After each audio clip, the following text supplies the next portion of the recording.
Kadang mahasiswa itu bertanya, ya, apakah negara kita ini, negara Republik Indonesia ini masih negara hukum, ataukah sudah berubah menjadi negara kekuasaan? Ya, tentunya sebagai pendidik, sebagai pengajar ilmu hukum, ya, saya tetap menjawab bahwa negara ini adalah negara hukum, ya, negara hukum berdasarkan konstitusi negara, ya, yang hari ini sudah diamandemen 4 kali. Ya. Negara ini tetap adalah negara hukum atau Rechtsstaat, ya. Sampai kapanpun negara ini tidak akan pernah berubah menjadi Machtstaat atau negara kekuasaan. Walaupun dalam bacaan, ya, praktek ketatanegaraan kita ini kita tidak bisa menghindari bahwa praktek-praktek negara kekuasaan itu sudah berjalan. Ya. Sehingga produk-produk hukum tercermin dalam produk-produk hukum kita. Produk-produk hukum kita ini lahir karena, ya, atas kehendak kemauan daripada pemerintah atau penguasa yang lebih cenderung sebagai penguasa. Seperti itu. Sehingga fungsi-fungsi legislasi yang berada di Dewan Perwakilan Rakyat, ya, itu tidak berjalan sempurna karena praktek Machtstaat, praktek negara kekuasaan ini berjalan begitu kuat dan mendobrak, ya, parlemen-parlemen kita. Dan suka tidak suka parlemen kita, DPR RI kita, ya, ikut dalam proses ini. Karena apa? Sudah menjadi satu sistem. Siapa pemerintah? Pemerintah ini lahir dari satu proses demokrasi. Yang mana proses demokrasi ini, ya, diatur oleh sejumlah regulasi yang juga dibuat untuk mempertahankan kekuasaan yang ada. Ya kan? Sehingga terjadilah pemilihan. Ya. Di situ pemilihan presiden berbasis kepada presiden threshold yang diperoleh dari pemilihan umum legislatif. Seperti gitu. Maka adu kuat kekuatan politik ini benar-benar kental, ya, dalam sistem hari ini, sistem ketatanegaraan kita hari ini. Ya.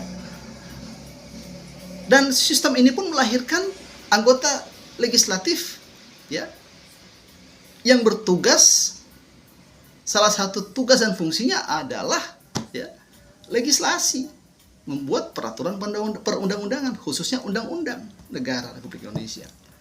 Nah, draft rancangan itu pun juga datang dari penguasa, yang kita sebut dalam bahasa konstitusi adalah pemerintah. Namun dalam praktiknya sudah menjadi penguasa. Disinilah yang kita katakan bahwa Rechtsstaat, ya, sesuai dengan konstitusi. Namun dalam prakteknya kita dapati Machtstaat, praktek negara kekuasaan.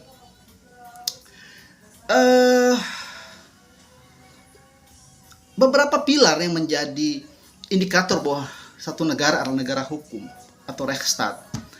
Pertama adalah pilar yang kita namakan dengan prosedural formal, ya, yang mana proses pembentukan peraturan perundang-undangan ini harus pure murni, ya, lahir dari, ya, hak inisiatif, ya, anggota DPR, ya, yang kemudian dengan fungsi legislasinya dia melahirkan satu produk undang-undang negara, ya, dan harus diminimalisir kepentingan pemerintah atau kepentingan penguasa di dalam setiap isi daripada produk undang-undang ini, ya. Itu.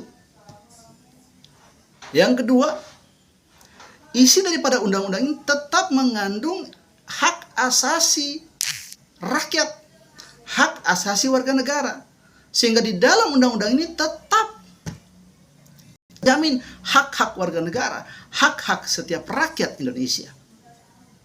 Ya, jangan sampai rakyat kemudian merasa tertindas dengan hadirnya satu undang-undang. Artinya undang-undang ini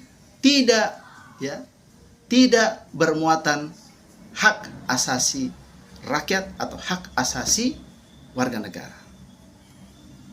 Ciri daripada negara hukum adalah melindungi segenap bangsa, rakyat, negara.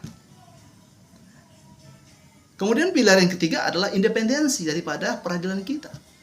Ya, baik itu peradilan umum maupun mahkamah-mahkamah, ya, termasuk Mahkamah Konstitusi. Termasuk peradilan tata usaha negara. Ya.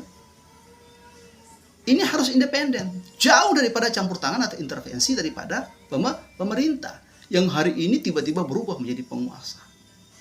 Sehingga kalau memang mahasiswa saya kemudian bertanya, Pak, negara kita ini, negara Republik Indonesia ini yang berdiri ataupun diproklamasikan tanggal 17 Agustus 1945 ini masih negara hukum atau sudah berubah menjadi negara kekuasaan? Masih Reichsstaat atau sudah menjadi Machtstaat?